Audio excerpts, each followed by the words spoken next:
Hopefully that's making any amount of noise at all. How's everybody doing? Let me know. Let me know in the chat if I'm making any noise whatsoever into the mic. I haven't set up my live streaming setup in a very long time. Let me know if you can hear this guitar.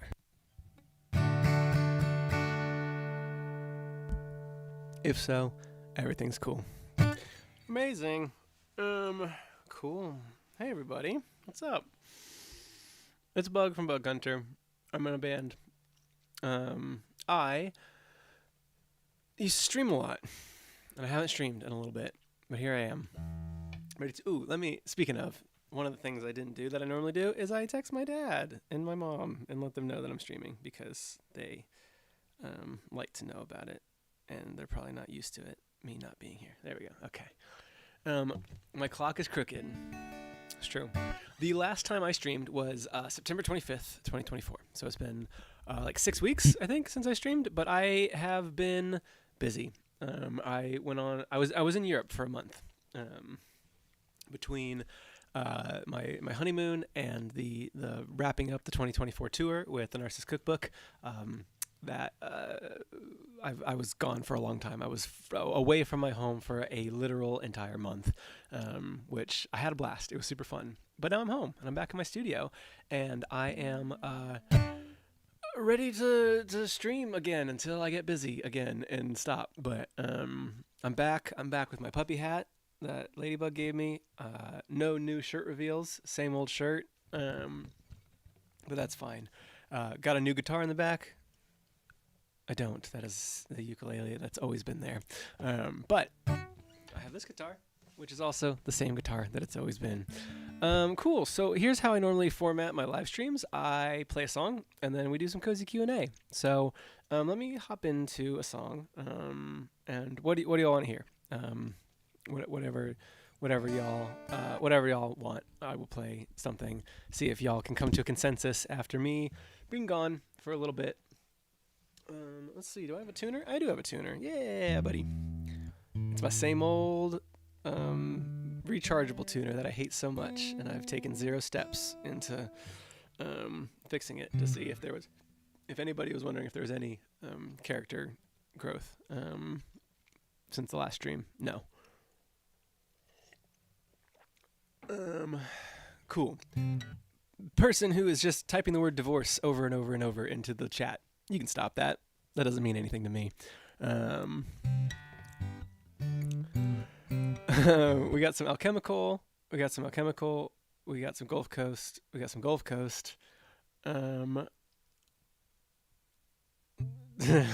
Coin once not your fault, kid. Okay. Yeah, sure. I saw 3 alchemicals. So,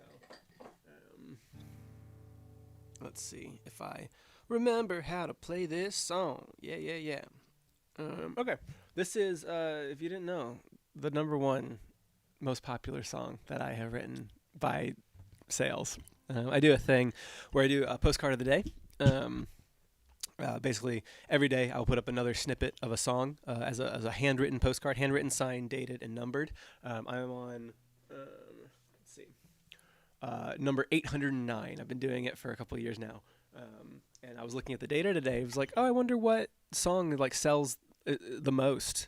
And Alchemical Romance has an over 90% sell rate as the #1 selling song by percentage of any song, tied with fanfiction. But Alchemical is alphabetically beating fanfiction by several letters. So.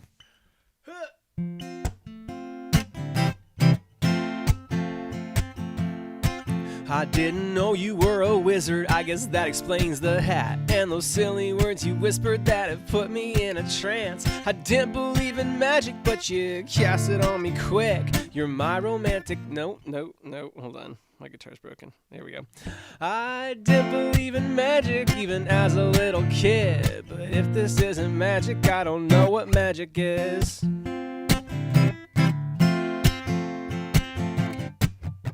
You told me that you liked me and I didn't bat an eye.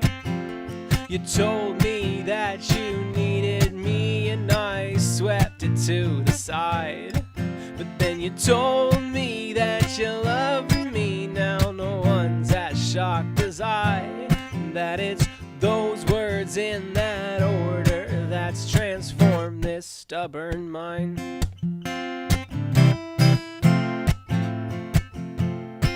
I didn't know you were a witch, I guess that explains the cat, and the reason it said bless you as I sneezed as it walked past. I didn't believe in magic, but you cast it on me quick. You're my romantic alchemist, so charming to resist. No, I didn't believe in magic or in you until I did. You're wicked and familiar, I'm getting used to this.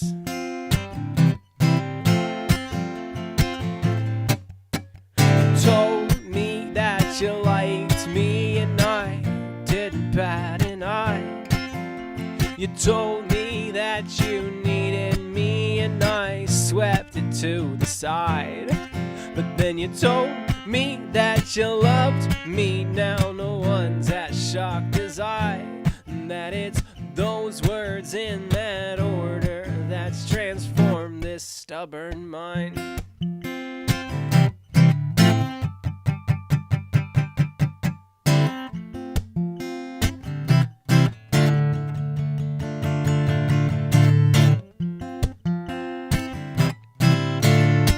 I've had a moment of lucidity. The spell has waned enough for me to wriggle from its grip on me. Ever since they cast it, I have struggled with my vision. The only thing I see is their face. Quick, while there's still time, I need to find and cast a counter curse. I'll never have a chance again if they find out this didn't work. I found their spellbook in amongst their potions, robes, and cowls. I've got no chance to practice it. I need to cast it now.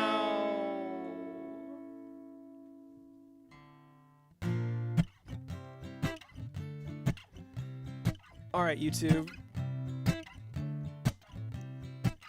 I need you to sing along with me in this next part, because the spellbook says that I need 63 people watching all over the world.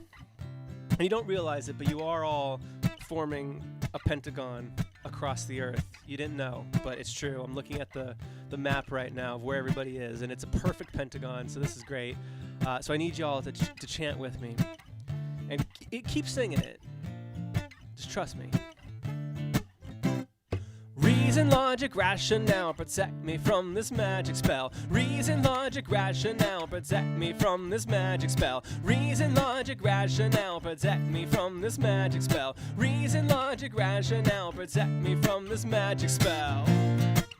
I didn't know you had a power like this. I didn't believe in supernatural gifts. But my romantic alchemist is too quick. I feel tricked and haven't been the same since reason's not a reason when your heart does not believe. And there ain't no shot for rationale when dealing with a magic spell that works as well as that one where you told me that you liked me and I didn't bat an eye. You told me that you needed me and I swept it to the side, and then you rolled some sort of supernatural 20 on your die. That made those words in that order hit before I changed my mind.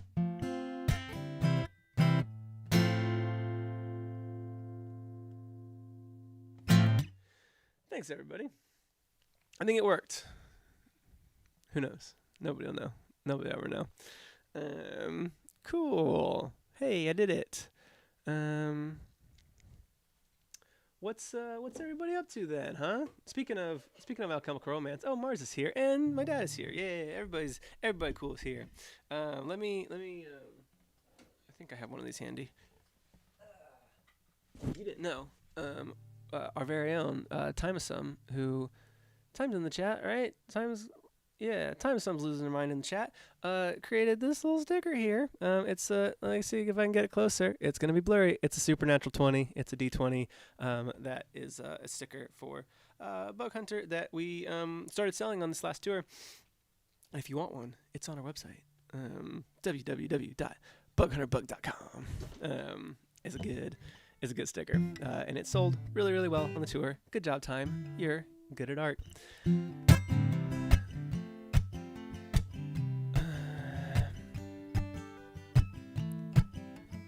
All right.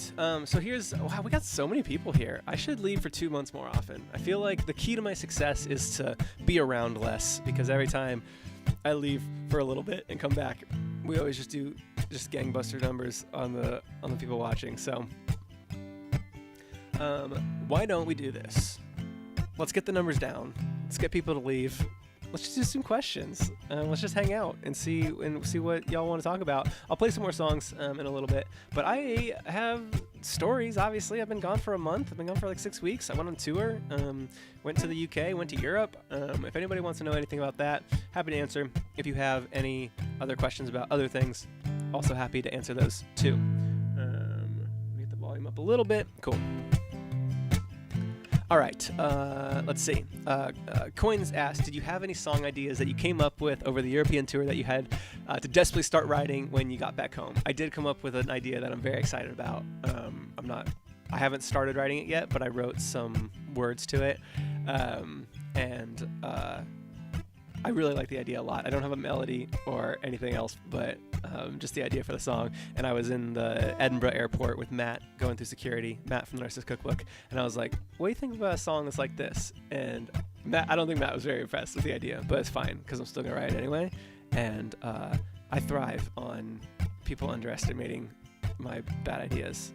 If I told somebody, hey, I'm going to write a song about a lady on a plane, she's writing an email, you'd probably be like, that's nothing, bud. But here we are. Chai wants to know, do you know when the Jam Mechanics retrospective will be out? No, I don't. The things that are currently on my plate before I get to editing that down is we have to get on top of Matt's visa for next year. So we're working on that paperwork right now. We have to kind of get after that pretty quickly. So that is first up on my plate. And then I would hope to try and get it edited later this week if I can. It depends on if the lawyers come back and say we need X, Y, or Z more than what you've already done. And so can't make any promises because I kind of have to wait and see. First priority is Matt so that we can tour in 2025 and come back to a lot of cities in America and a couple of new ones too. So yeah. What was my favorite part of the tour? My favorite part of the tour was probably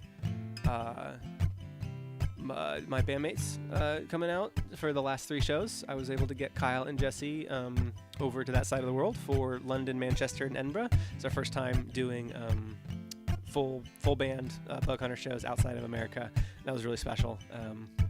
We couldn't make it work logistically or fiscally with the smaller European shows.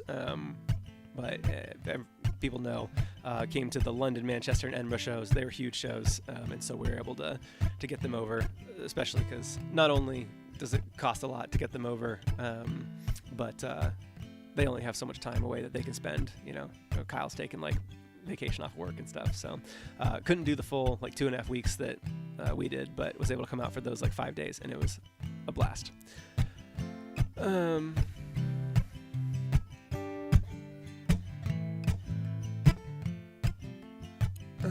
Let's see. The clock is broken and lopsided. Okay. I will fix my clock for everybody. For everybody who's worried about my clock, I will fix my clock. I'll get the battery into my clock because I know how frustrating it can be. So, there we go. All better.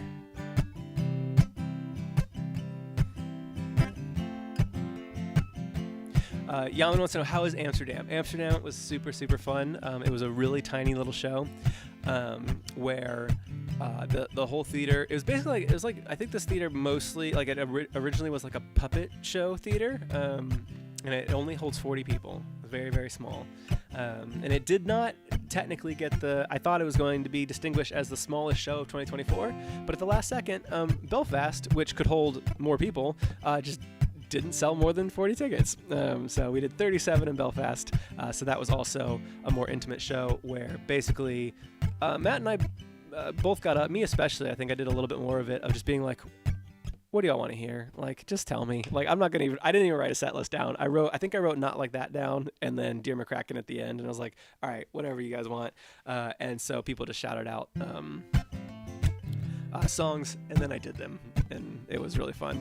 There was one of my favorite parts of that show was there was a guy there who I knew. There was a fan right front row, and then he had a friend with him, and the friend maybe knew Dear McCracken. That was about it. And I knew because I talked to them before the show that he didn't really know any of my music, and I was in the middle of Shocking Plot Twist, and his friend gets up and goes to the bathroom in the middle of Shocking Plot Twist, and I called him out when he got back, and I was just like, how do you think that song ended?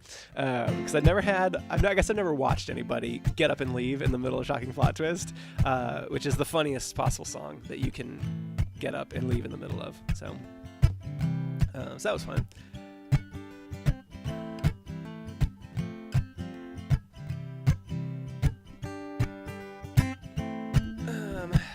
Yeah, Laura says, I was so lucky to get tickets for Amsterdam. It was so small. It literally, I think it sold out the first day. It was at least the first 24 hours. And we had a wait list longer than the guest list, which is always a bummer when that happens, because it means that a lot of people wanted to see us and didn't get to. And I hope that maybe some of them were able to come to either Berlin or Frankfurt or London, but you never know. If we come back to the Netherlands next year, we will get a larger venue.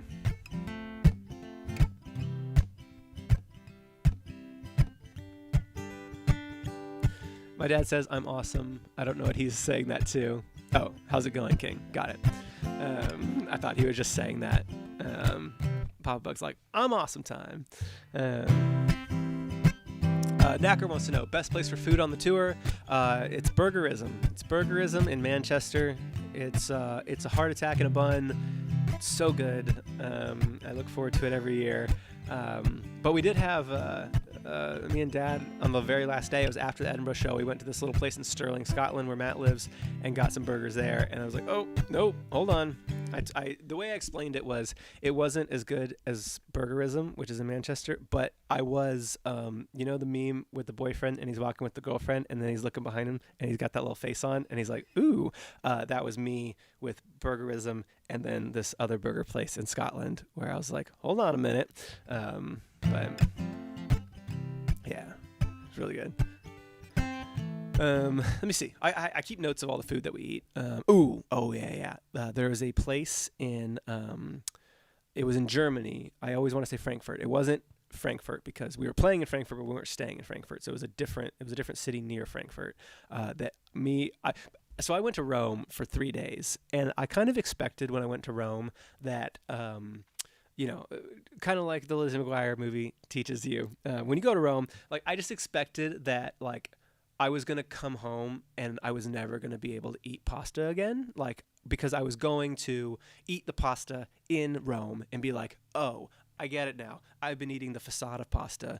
Hold on, I'm going to write down facade pasta real quick. I've been eating the facade pasta my entire life. This is real pasta. And what I found was, you know what? No, it was just kind of pasta. It was okay. I did not have the religious out of body experience I was hoping to have. I tried lots of different kinds from lots of different restaurants, and it was very good, but it did not like blow me away.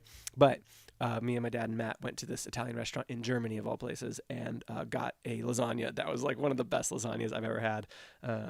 And I don't remember what city that was in, but it was like an hour northwest of Frankfurt.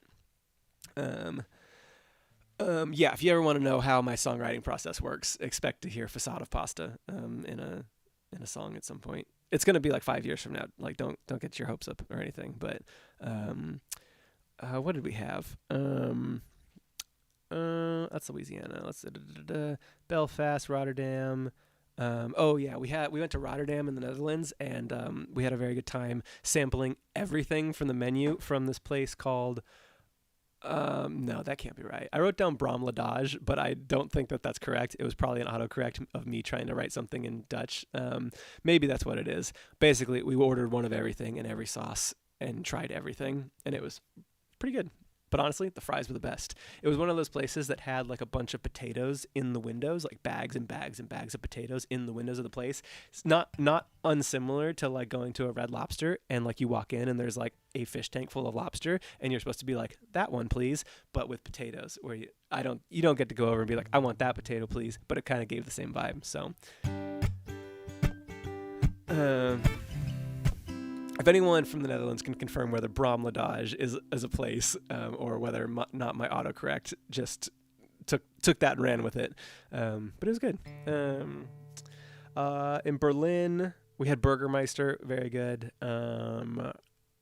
We ate airport lounge food in Amsterdam is what is what I wrote down for Amsterdam. London, we had some Indian food. We had Shake Shack because it was the only thing open after our show. And then that was, I think, pretty much the big highlights. There was a place in Sterling called Vera's Cafe that I ate at 5 times between my honeymoon and tour. I basically every morning that I was in Sterling, I went to Vera's and got breakfast, and it was super good.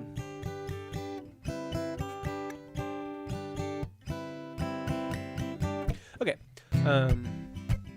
cool. We successfully ditched 8 people with my food facade pasta rant. So we're doing a great job. Let's see if we can shed a few more people, because this is too many people. It's too much pressure. What other questions do you have for me?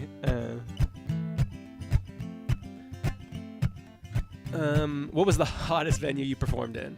This year it was Indianapolis, on the UK tour, specifically just like the last 8 shows. I remember them all being pretty cool. Maybe Manchester was warm. I don't remember. Berlin was fine. Frankfurt was fine. I guess the Amsterdam venue was a little toasty. But there was never nothing sticks out in my mind as a venue being too hot. Besides Indianapolis this year, it's too hot in Indianapolis.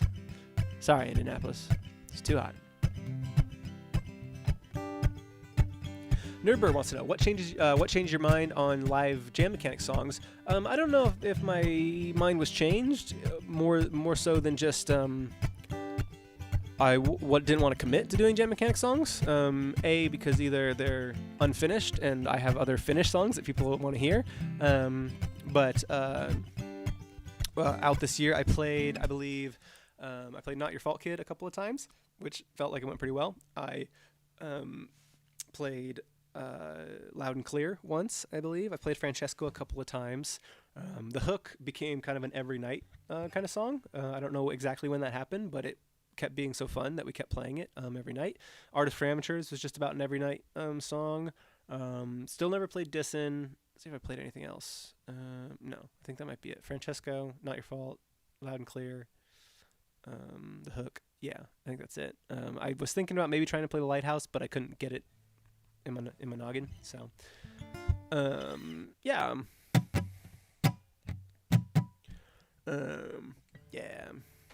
Yeah, the best,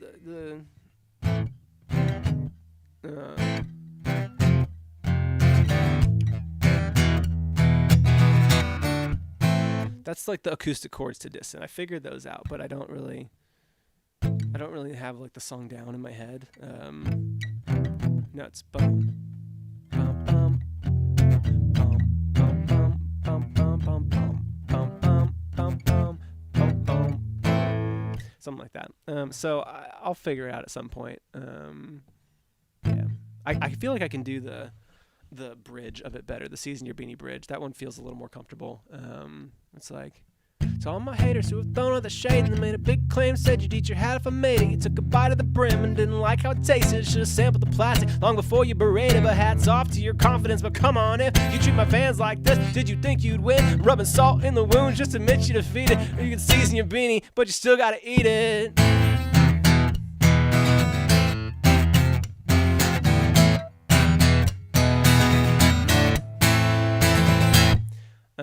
Yeah, so I'll learn how to play the rest of the song at some point, but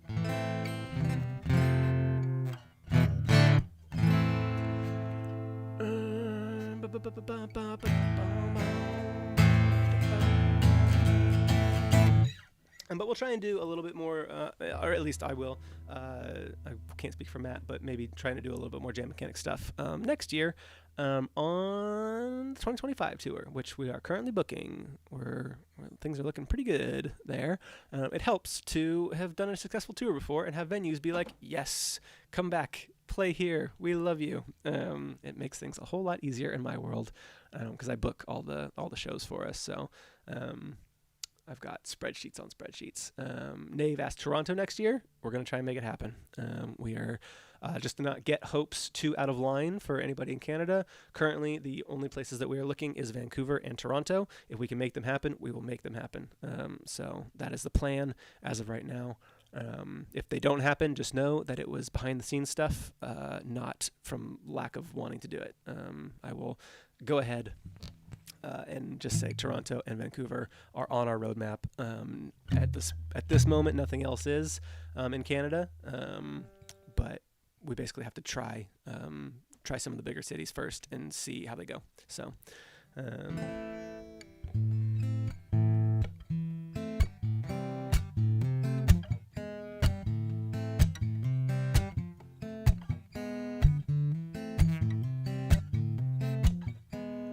Christopher wants to know, do you think another song or album will come before the next tour?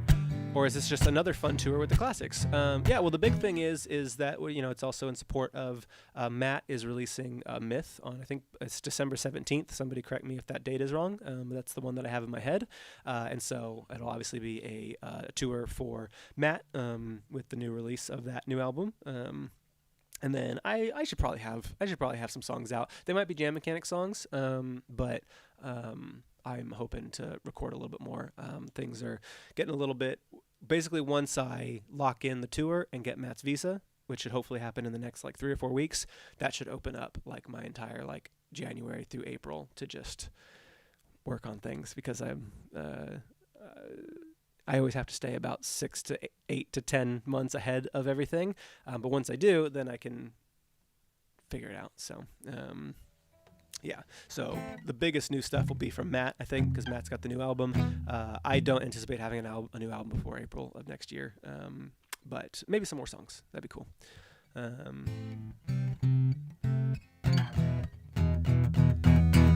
Carried Coin wants to know, are you planning on any discography shows for 2025? I wasn't planning on any, but that could change if, for some reason, if Matt doesn't get a visa this year, which seems unlikely, because I'm assuming they're just going to look and be like, oh, it was approved last year and nothing has changed and the tour went really well. Sure. But if for some reason we get a grumpy agent and they reject our visa claim, then I might have to pivot and do something different. But as of right now, I don't have any plans to do any discography shows. It would be fun to do. Maybe I'll try and do one somewhere. Yeah.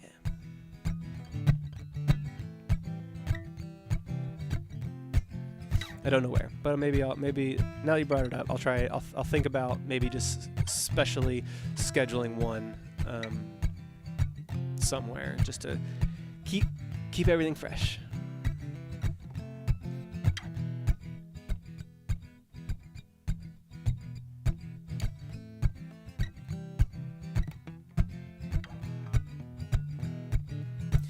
Probably not going to be in Portland, because the last one we did was in Seattle.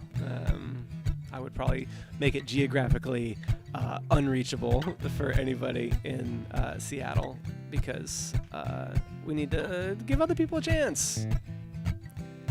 Chicago, I mean, off the top of my head, the three cities that I think of first is Boston, Chicago, and potentially like San Francisco or Bay Area. Some of that is convenient. Some of that's convenience because Kyle lives there, and it's easy for Jesse to get down there too. But those are the first 3 that come to mind.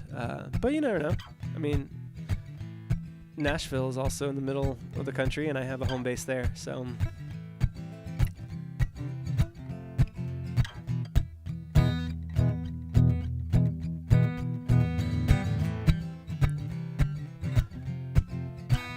Elia went to the full playthrough of Happiness in Richmond, and it was awesome. Yeah, I'm also thinking that doing those shows is also much more manageable for me to do Happiness Plus, which seemed like it went over really well. I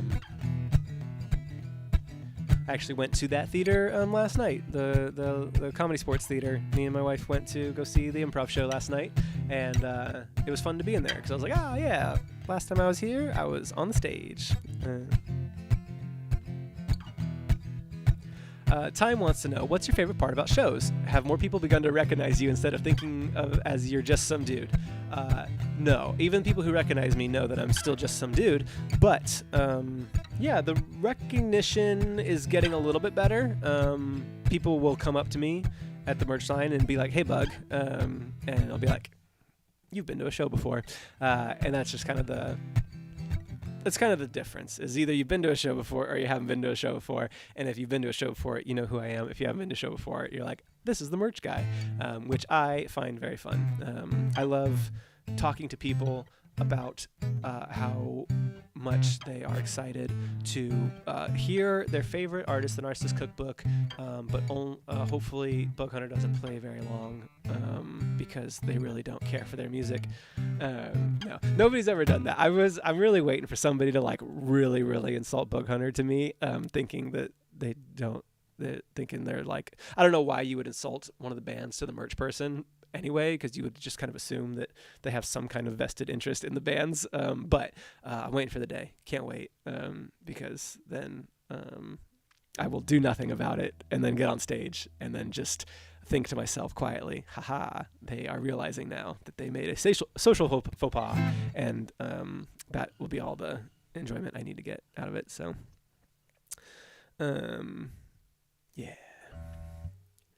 Has anyone third personed me? Absolutely. Yes. I've definitely had people be like, oh, I've been listening to Bug Hunter since, whatever. And I'll be like, oh, that's very cool. Well, I hope you enjoy the show. And then they'll be like, I hope you enjoy the show too. And you know what? Sounds like something they shouldn't say, but I do enjoy the show from the stage though. I just don't enjoy listening to it. I enjoy playing it. So, oh shit. The numbers are going up, so my talking is it's too many people. So why don't I play something, and maybe that's what will make people leave. Let's see. I don't remember what capo this song is on, but this is yeah. Now let me do it. All right, here we go.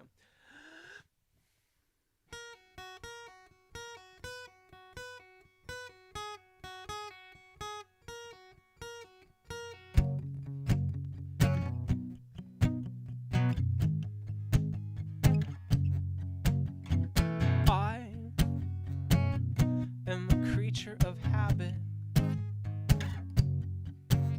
my tastes are immovable. I order the usual, and I already know what I want. Keep your menu, I know what I want. 'Cause the options are endless, they're overwhelming at times. You just have too much to tell me, so many things to decide.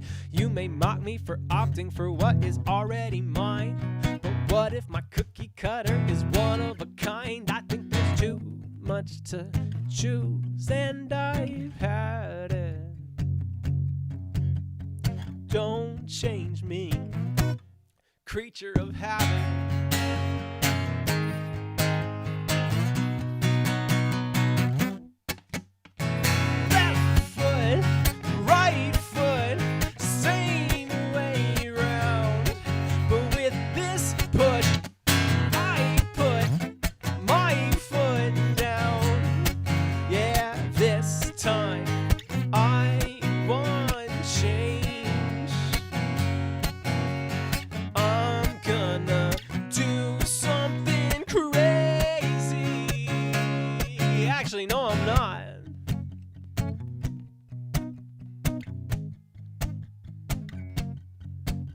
So let me explain, I'm not that anxious to changes. I'm not afraid to adapt or think it's actually dangerous. It's just a preference to routine and familiar faces. I won't break down or die if I just happen to break it. I keep the cost to myself. I feel it's reeking of ego, and it's a fine line to walk. So I am threading that needle. It's just the whole human race. I can take them or leave them, and I can say that I swear some of my best friends are people. It just feels so good when I planned it. Same time, same place. Creature of left foot, right foot, same way around. But with this push, I put my foot down.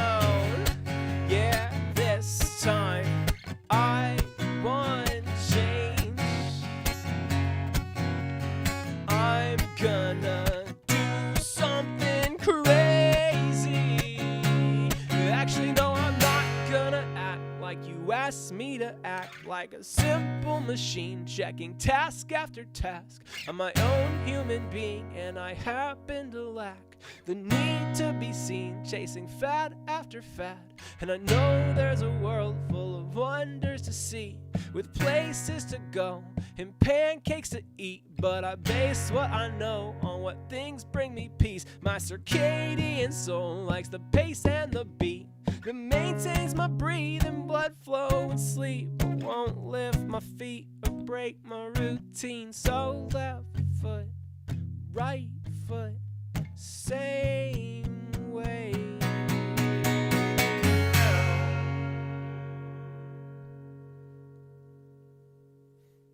Oh no, the number went up. I guess I can't do anything wrong. I guess everything I do is gonna make the number go up. Cool. Cool. Let's do a little more cozy Q&A. That was fun. You had a lot of questions. I feel like I skipped over some of them on account of my screen has room for 15 messages, and so that's all I can see. This stream is bigger than the Berlin show. This stream is twice as big as the Amsterdam show. This stream is twice as big as the Belfast show. This stream is bigger than the Dublin show. So let's see. Show and tell of things people gave you on tour.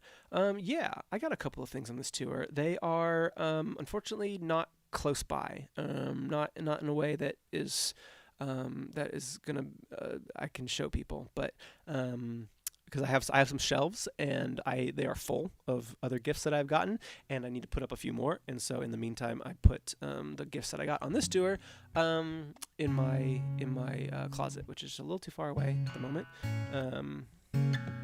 But I did get in Frankfurt. I got a really cool like wooden.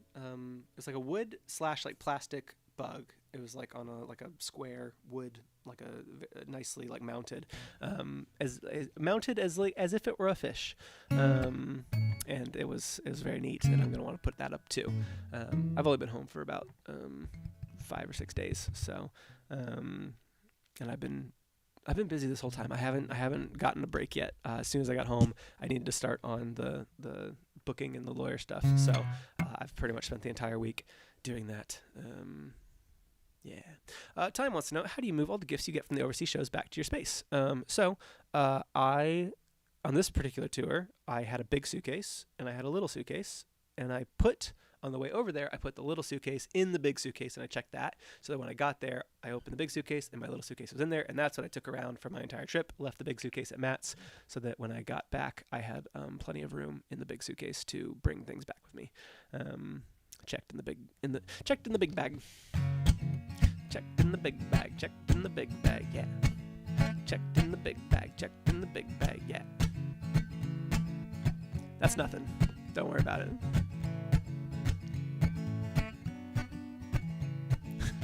Why is the merch guy on live? It's very good. We should just create a lore that I'm... you all know that joke, the one about Albert Einstein and his limo driver, and then they switch places, and the limo driver gets asked a question, and he's like, "Oh, that question's so easy, my limo driver can answer it." And they switch places. I told the joke really, really well. That should be me, but with the merch guy. But I'm also me and the merch guy. And we'll just be like, "Bug couldn't make it tonight, so here's the merch guy," and it'll be a whole inside joke.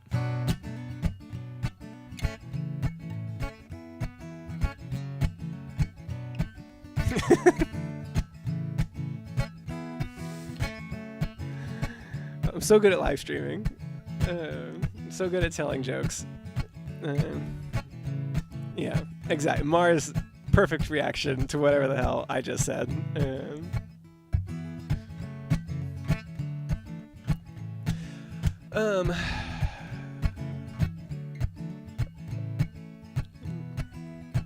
Checked in the big bag is my favorite line in Spaghetti Facade. It was a pasta facade. How quickly everyone has forgotten.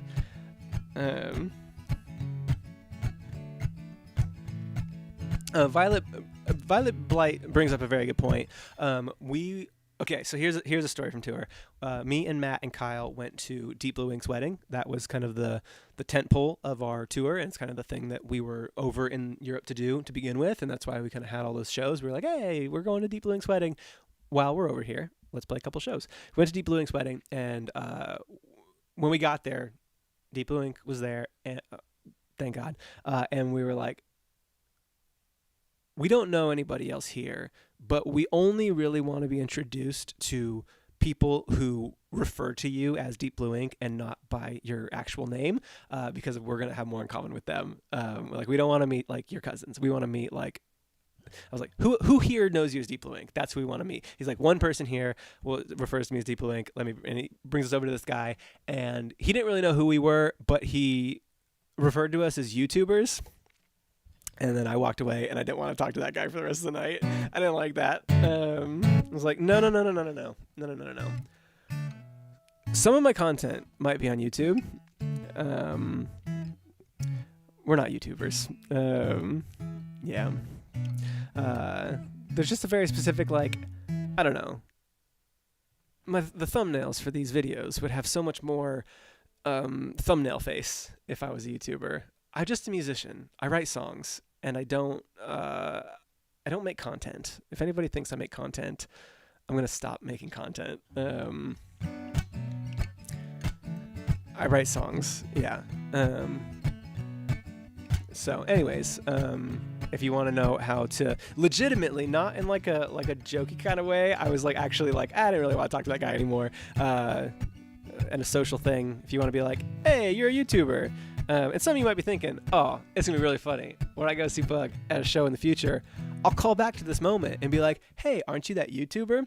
And you'll think, oh, Bug's going to remember the stream where he said this, and it'll be like a funny joke between us. And actually, I'll be like, I don't like that. And I'll probably walk away. What is this world? Why are there 100 people? Maybe I am a YouTuber. Shit. There's 100 people watching, which is, I think that's like the most I've ever had on a stream. So... cool. All right. Welcome, chat. Give me an F in the chat, or whatever the hell you guys say. Make sure you just absolutely obliterate that subscribe button. Like, just, you know what? Go to right click on inspect element. You're going to go to the subscribe button, inspect element. It'll open up a little panel. You can go and you find the HTML for the subscribe button. I don't know exactly what class it should be called, but like when you click on it, inspect element, it should open it back up. And then just go ahead and hit backspace and just obliterate that subscribe button. Make sure it doesn't even exist anymore. And then never reload your page so that it's gone just forever.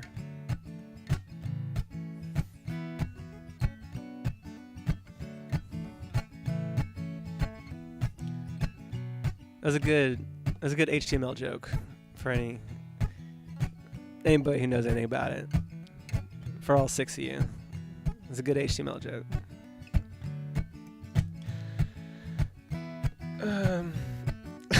Bug, why do you know web development? I don't know. Why don't you?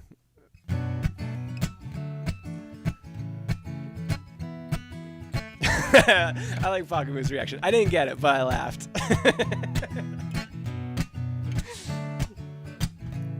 I like that.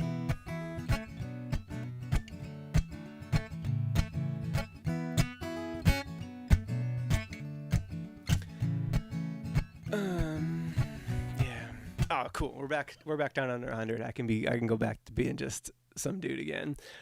Cool. Does anybody have any other questions for me? I'm trying to think if I have any other updates or things. Like, I normally around now would be like, hey, buy tickets to our tour, but our tours are all done. They're all done for the year. So I think that our plan right now is to pick back up in April. So if you're on the West Coast, don't plan anything for the last week of April or the first week of May. We're gonna space things out a little bit more next year. I think instead of doing 2 big chunks in the U.S., we're gonna do 4, and that's just to not be gone from home as long as we are. And it's from a place of great fortune and privilege that the reason we've done two big chunks in the past was to fly Matt over twice, just to kind of keep expenses down. But because you all have been so supportive this year, we're able to get to a point where we're like, we can bring Matt over 4 times and we'll be okay. And that gives us a little bit less. When I go away from home for like an entire month, it's a lot. It's a long time to be away from home. So we're gonna break it up and do like basically 4 10-day chunks. Should be really excited about that. Time wants to know if we're getting a March Madness 2025. Let's see. I guess disc golf has been introduced, and the hook and dissin have both been entered. So there's new songs. There's I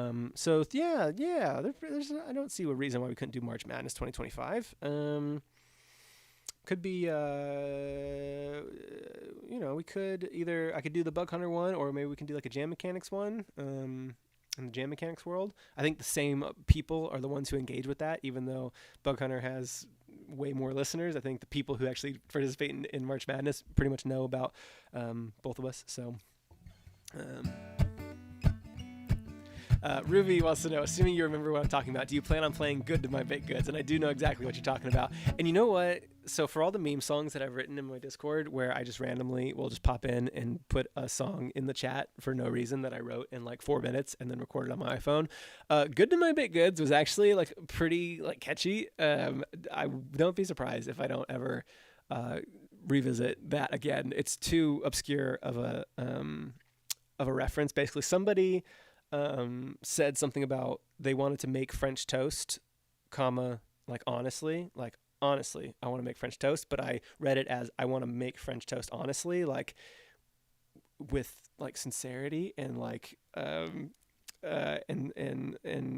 high moral fiber. And so I wrote a little song about having high moral character while also baking baked goods. And it was pretty good. It was only like a minute, but I liked it a lot.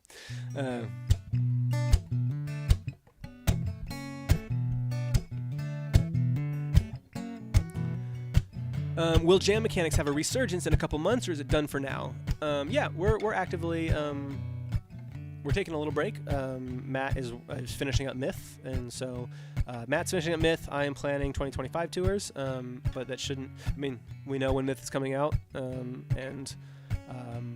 yeah, I think it shouldn't be too much longer. I'm always, between the two of us, probably the one more eager to get started on things, but I also understand that Matt has the first album that they've done in like 3 years, and that takes priority over everything, and we just did a big tour. So yeah, season 3 is right around the corner. If you don't know what Jam Mechanics is, because there's 97 people watching, there's a high likelihood that there's more people than average that don't know what it is. It's a podcast that Matt and I do together, Matt from the Nurse's Cookbook. If you want to go hear 20 more Bug Hunter demos, they're on your phone right now. They're sitting on your phone. They've been waiting for you. Surprise! It's the U2 album all over again. Jam Mechanics is on your phone already. You just have to go to any podcast app. And it's like a songwriting challenge podcast that me and Matt do together. So there's 20 Narcissus Cookbook songs, 20 Bug Hunter songs, including, I don't know, whatever. I'll do, my wife just got home. Cool. I'm going to do one more song, and I'll hop off. But so if you don't know what Jam Mechanics is, I'll just go ahead and give you this one real quick. This is the very first song from the very first episode. The prompt for this song was Matt just giving me a Wiki Roulette link and just saying you have to write a song about whatever pops up. And it was about a guy named Francesco Forgione, who is the Italian mayor of a small commune on the tip of Italy. That's all I had. It was 2 sentences, basically. This guy exists, and he's the mayor. And then I had to write a song. So here's a version of Francesco. I haven't played it in a bit, so if I mess it up, I apologize. I will do my best, and then I'm going to go because I just saw my wife get home. Okay. Francesco was a mayor of a city by the shore. It's on the southern tip of Italy, known for tuna fish and tourists. He sends an email, books a meeting, poses for the local papers. One more email, has that meeting, off to dinner with his neighbors. That's Francesco. And though his life achievements summarized might only fill a couple lines, I wonder if Francesco thinks about it. Francesco, he was named after a saint called Padre Pio, who reportedly fought demons, claimed he parlato con Dio. He goes to mass, says a prayer, poses with a little wafer, one more prayer, one more sip of wine, then pranzo with his neighbors. That's Francesco. And though he's not producing miracles or guiding wayward spirits home, I wonder if Francesco thinks about it. But in March of 241 BC, the Romans and Phoenician fleets began a battle in the sea just off the coast of Sicily. So many bodies on the beach, the victor's bloodstained sure to keep. They built a tower on the hill, passed back and forth through history. The Romans and Aragonese, the Normans, then the Genoese. But now it's ruled by Angelo, who runs the gift shop at its feet. And I think about that abandoned fort and the body stack on that bloody shore. The shallow cost, the wind, the port, 2,000 years of tug-of-war. And long after the fall of Rome, an office chair usurps the throne. A modern mayor scrawls his name on permits for a loading zone. It hasn't been this way, it hasn't always been this way. And I wonder if Francesco thinks about it. Yeah, I wonder if Francesco thinks about it.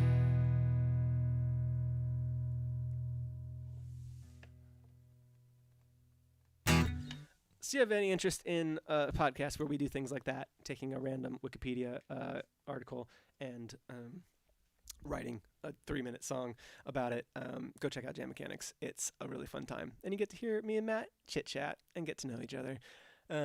So I think I'm going to run because I want to. But I had a really fun time hanging out with everybody today. Thanks for hopping on, all 100 of you exactly. I did my best to shake you, and you wouldn't let me. You held on like little koalas, and I really appreciate that. I will try to, I don't really know, I'm going to have to kind of reevaluate what my streaming schedule is, just because I'm so kind of off and on between trips. Like I think I'm gone next week entirely, so and then it's Thanksgiving, so we'll see. I don't know. I'll try and be on as much as I can. I'm sorry if I know it's a lot easier when I have a schedule and I stick to it, but I'm just doing the best I can because I'm just some dude. LOL. If you aren't in our Discord, Mars has posted the Discord.